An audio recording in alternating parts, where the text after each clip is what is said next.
Welcome to First. I'm Nichelle Poston along with Shirley Min. Mark Eichmann is off this week. Lawmakers in Dover are questioning whether there is enough being done to prevent dog attacks. We'll hear from one person whose life was changed because of one attack. The majority of Delaware school kids get some kind of free lunch, but only during the school year. During the summer, that job falls to the Food Bank of Delaware. Surf's Up, we invite you to experience the work of Rick Lance and his beach inspiration. First, your public media news magazine starts now.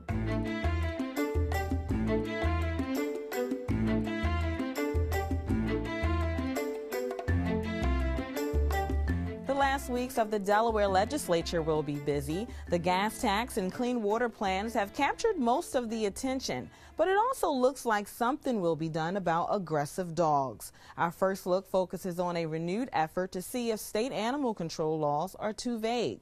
It's being done because of recent attacks, such as the story we have of a man whose life was turned around because of a bull mastiff.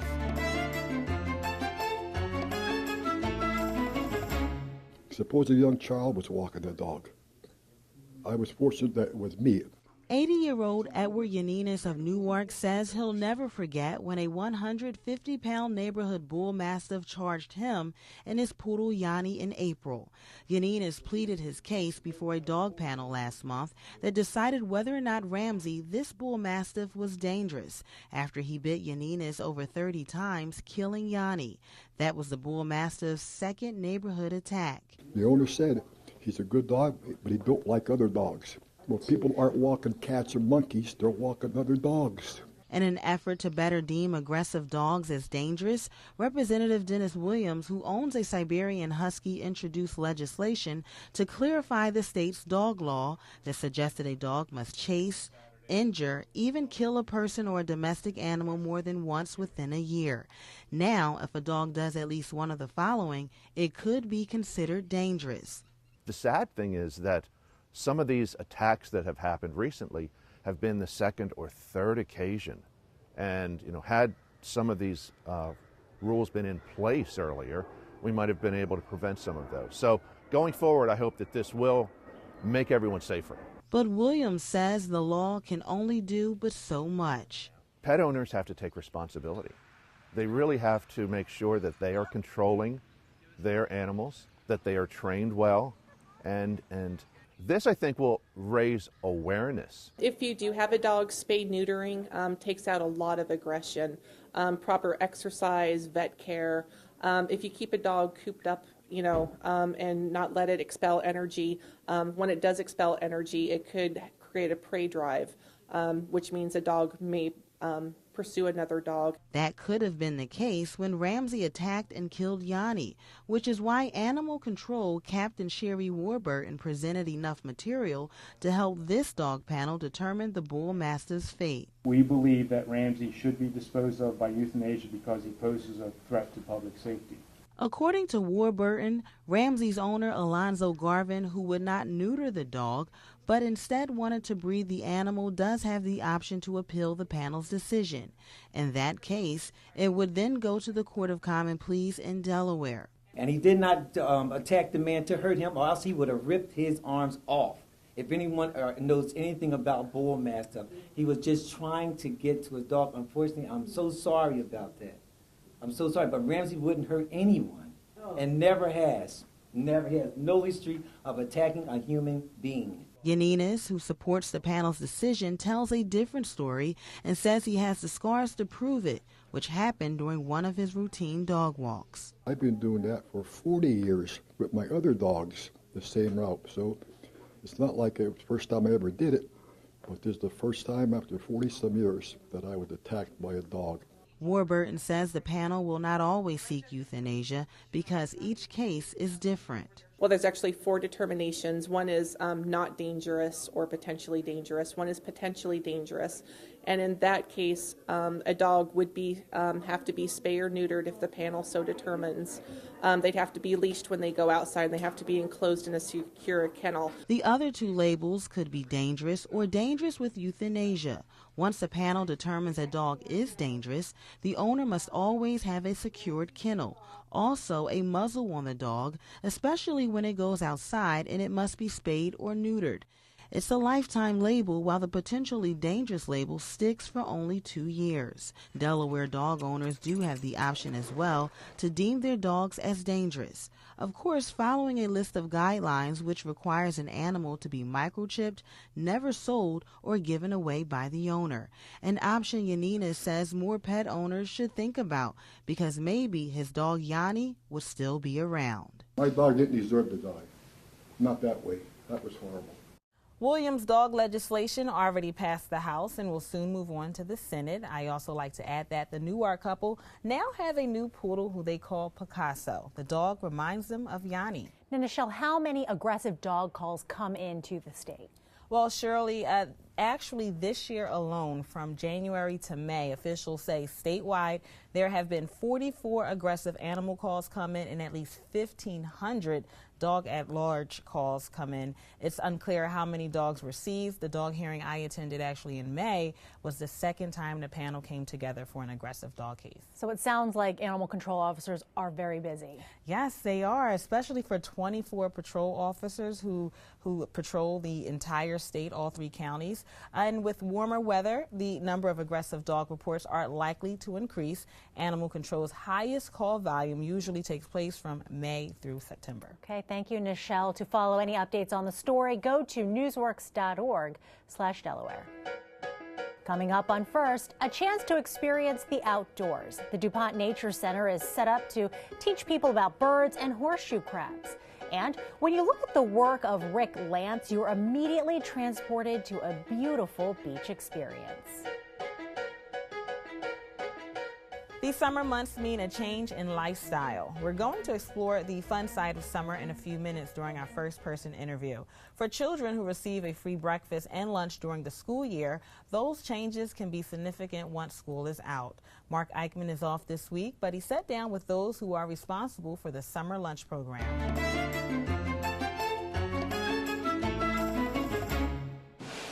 Volunteer workers here at the Food Bank of Delaware's Newark facility are busy packing foods for the after-school meal program. From cleaning out coolers, collecting ice packs, and collating sandwiches, apples, raisins, and other items, the volunteers will put together enough food to feed between 12 and 1,300 kids at after-school programs like the YMCA. But the busy season is almost here. Once school's let out, we take on all of those kids that were in schools.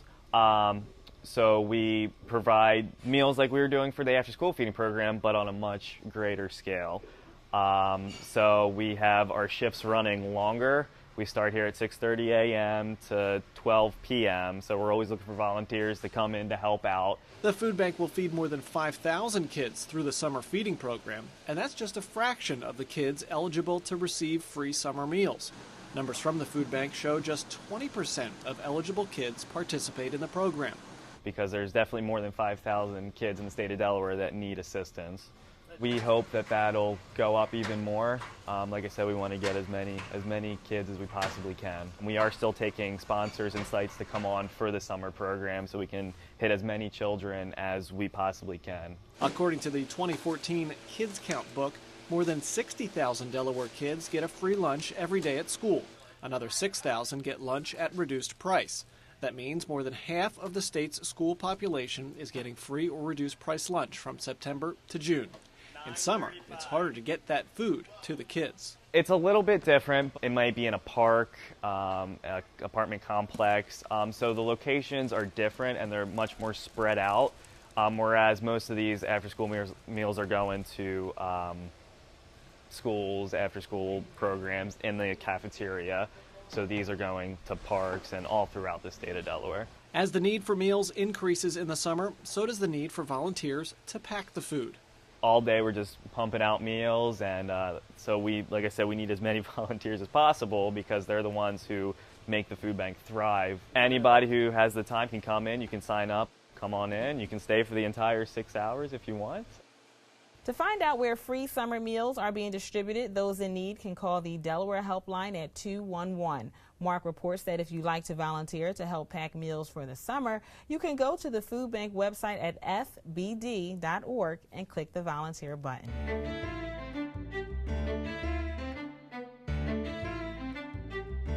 The tourism season is upon us, and it's a good time to bring in Delaware Tourism Director Linda Parkowski as our first person this week. Hi, Linda. Hi, Shirley. You know, we're going to talk about the state of tourism in Delaware, but want to talk about how the state office is dealing with the closure of I-495. What kind of impact is it having already, or what kind of impact do you expect it will happen as the summer really gets going? It's hard to take out a road that services 90,000 travelers a day and not to expect some impact. But I think that DelDOT has done a fabulous job in communicating that 495 is closed, and the signs that they've put up and the radio station inform travelers of alternate routes. And DelDOT also is looking at people adjust. Now, that's locals that adjust. So the state tourism office is trying to be the communicator to the visiting public. So we have put out all kinds of information on social media and on our website about if you're planning a trip to Delaware. And this is some of the alternate routes that you can use. So we're hoping with communication between DelDOT and for us, for the visiting traveler, we'll be able to alleviate some of it. Some congestion is going to be expected. You know, Firefly's expecting almost 75,000 people in the next, 2 weekends. We have 4th of July coming up. So we will see some congestion. That's just the way it's going to be when you take out a large interstate such as 495. And like you said, the congestion is going to happen whether 495 was shut down or not. But with 495 closed, I know that the office is doing its best to communicate. Are you worried at all? I am concerned, but I think that the communication plan that DelDOT has in place and that our office has in place will help alleviate some of that. Now, your office was involved in a summer season forecast about a month ago. It touched on the importance of tourism, and last I'd heard, there were 7 million visitors to Delaware. Where are we now? We're at 7.3 million visitors to Delaware. Tourism has a $2.2 billion impact to the state, and it employs over close to 39,000 people in the state of Delaware. It's the 4th largest private employer in the state. Wow. The bulk of the visitors, are they going to the Delaware beaches, though? Is that correct? A majority are going to the Delaware beaches, but like I said, we have NASCAR, we have Firefly, and this year we have Downton Abbey. And Downton Abbey at Winterthur has been a tremendous popular attraction for visitors coming to Delaware, especially in the northern part of the state. Is that the secret to growing the visitor number, more events? More events, more attractions that have great programming, things that the visitor is interested in. In our office, we really follow TripAdvisor. We follow the questions we see. We do a lot of research into what the visitor is really looking for. Now, Rehoboth has received a lot of these best beach mentions, and it's a great accolade to have. Does your office take advantage of that and market it to people who are out of state? Absolutely. we say we have the cleanest beaches in the nation by far, and it's something we're very proud of. Not every beach town can say that, and we're very family friendly. Parents Magazine has recognized us. We were just in AAA. Delaware has great recognition for having clean beaches and family-friendly places to visit. How's your budget like to do that sort of thing? Well, we're very creative, and we spend a majority of our money digitally.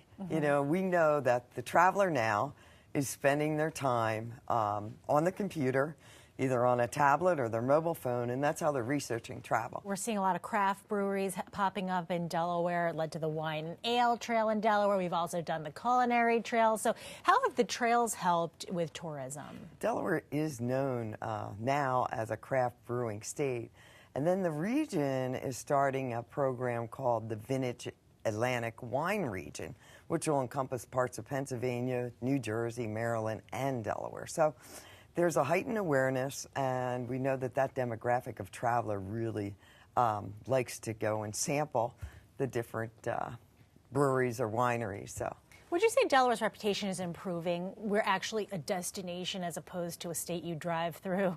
We're hoping, and we work every day diligently to make sure that, you know, the visitor impression isn't about I-95 or the toll. Okay, Linda Parkowski, thank you so much, Director of Delaware's Tourism Office. Again, thanks for being our first person this week. You can learn more about Delaware tourism by going to the state website, visit delaware.com.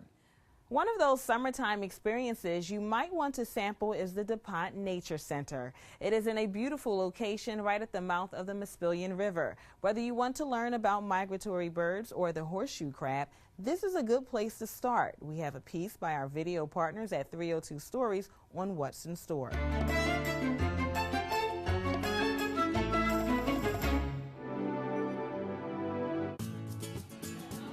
So you like coming to the center? Their legs feel funny, huh? Yeah. But they don't hurt you at all. The DuPont Nature Center is very special because we focus on two of the natural resources here that Delaware has. That's the horseshoe crabs, which come in each May, lay their eggs, and then it's feast time for the red knots and for all the other birds that are gathered here.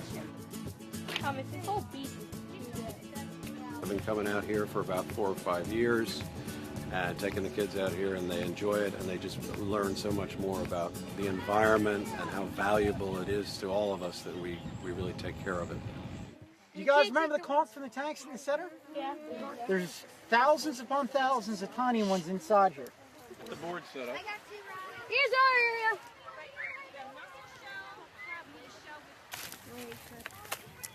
Got one. What'd you find? I found a mermaid's purse. Uh-huh. And what is it? It's something that has an egg in it. It's supposed to hatch. But obviously this one didn't. Right. Do you like coming out here? Yeah, it's fun.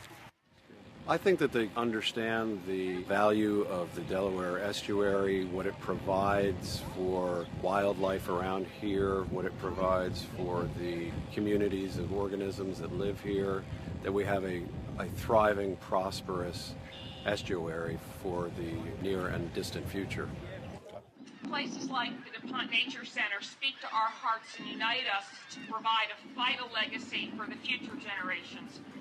The center provides us a place where people in our state and beyond can become more aware of the role we're all playing in preserving the environment.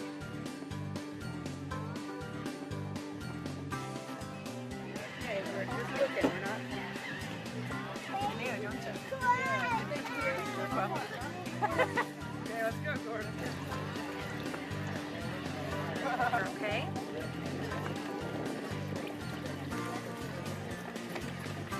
What do you think? It was cool. I felt really funny on your hand. Reactions are taking place in to that seawater. It's a, smallpox vaccine. Oh, hello. See some crabs, look. What do you think of the center? I think it's great. What do you like about it? I really like the touch tanks outside. I just came into the center a few minutes ago.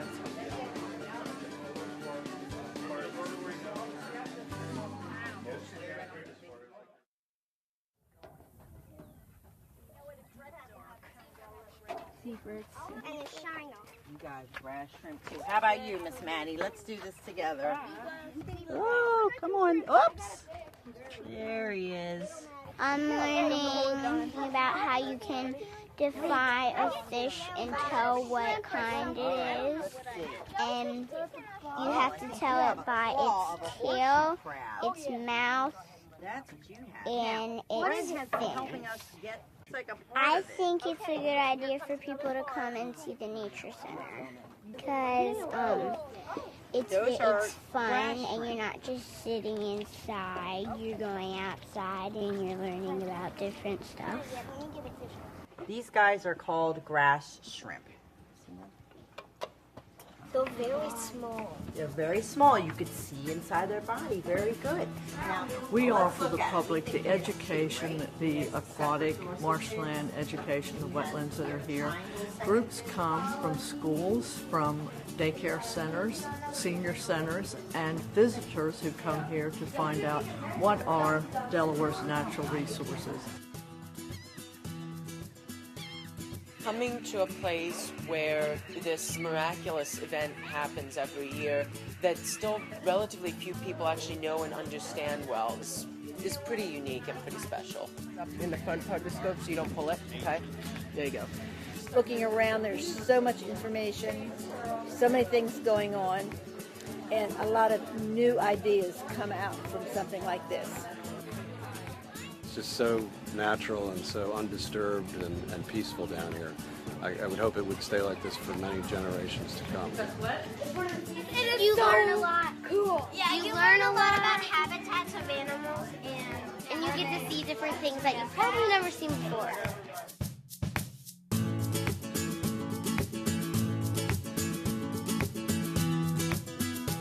The DuPont Nature Center installed a camera where you can look at the remote locations where shorebirds and horseshoe crabs live.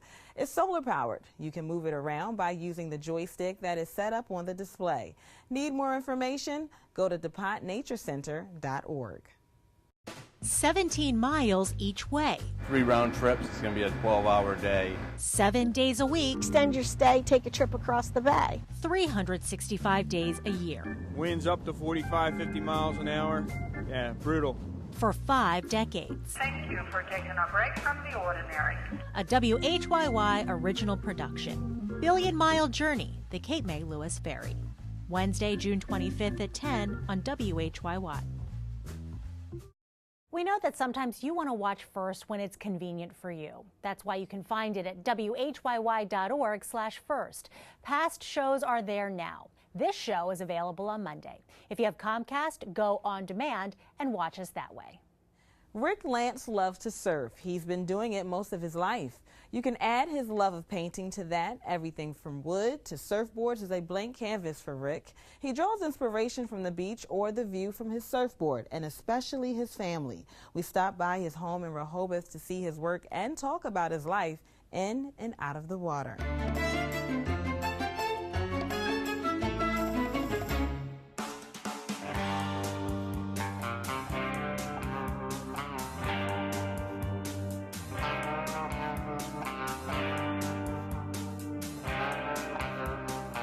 I got into surfing at 8 years old, and that has continued. I'm 64 now, so and surfing has really dictated my life.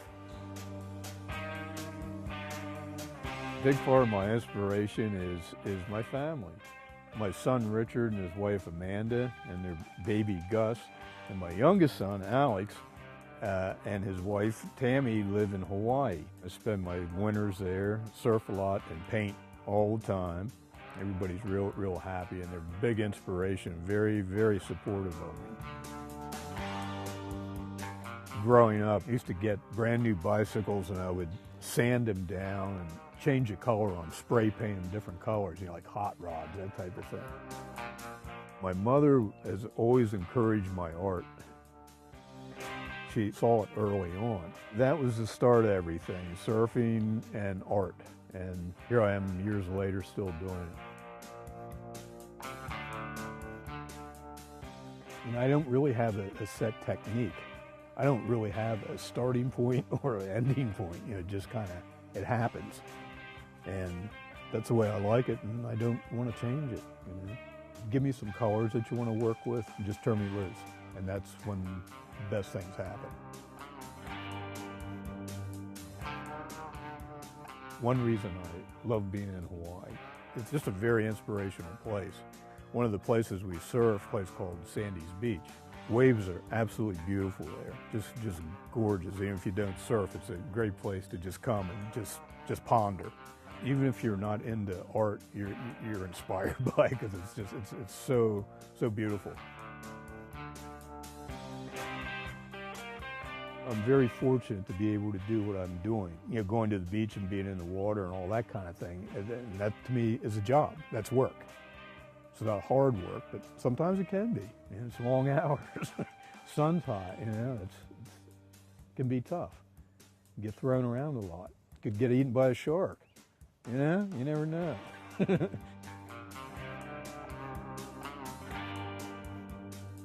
The feeling that I get in the water or sitting on the beach watching a sunset, if that comes across to the viewer or somebody's looking at that painting and says, boy, I like that painting, then that's good. The journey continues. So that's what I hope happens. I've been doing it full time for a long time, and that's all really I do. That serves. It's been a long journey. It's been a very interesting journey. I want people to be able to come home, they can sit down and look up at the wall. Oh boy, that's where I'd like to be. Gosh. They can get the sensation what it looks like sitting on a surfboard with a beautiful sunset. If I can help somebody chill out by looking at one of my paintings and feel what I feel, then I've done my job. Rick underwent shoulder surgery this past winter and is itching to get back to the waves this summer. You can find him at various art shows this summer, as well as samples of his work for sale at the Liquid Surf Shop and Quiet Storm Surf Shop in Rehoboth. And if you're lucky enough to be vacationing in Hawaii, look for Rick on the island of Oahu. Before we take a look at next week's show, there are some pictures that we wanted to share. We now know that Interstate 495 will be closed all summer. This video of the bridge over the Christina River in Wilmington was posted to newsworks.org/Delaware following a tour on the bridge last week. You can see how the roadway tilted. Well, this week, officials said the bridge rebounded slightly after a 50,000-ton pile of dirt was removed. However, the road will remain closed through Labor Day. Updates on this can be found on your home for Delaware News, newsworks.org/Delaware.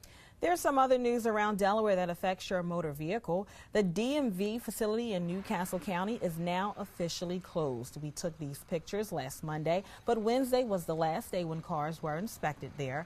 On Monday the 16th, this is the new place for motor vehicle services. It's the new Delaware City headquarters. There was some last-minute work taking place earlier in the week. It's located about a mile from the St. George's Bridge on Route 13. There is a park and ride facility located nearby if you're trying to figure out where it is.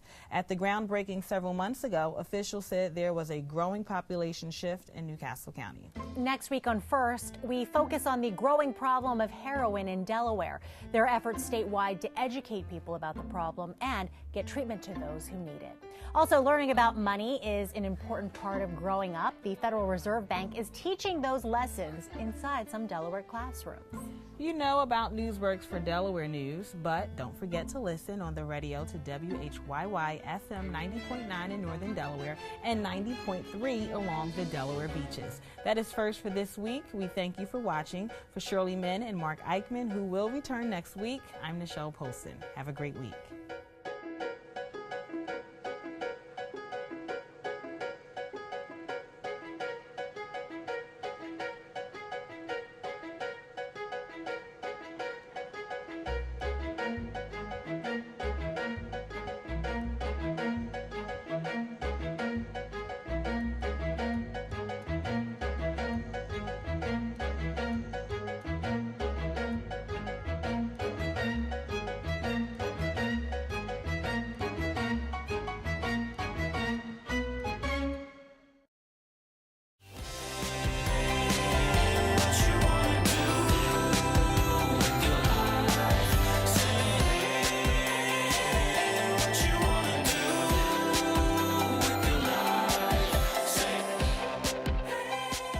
Wilmington residents can now sign up for free emergency text and email alerts directly from the Wilmington Police Department.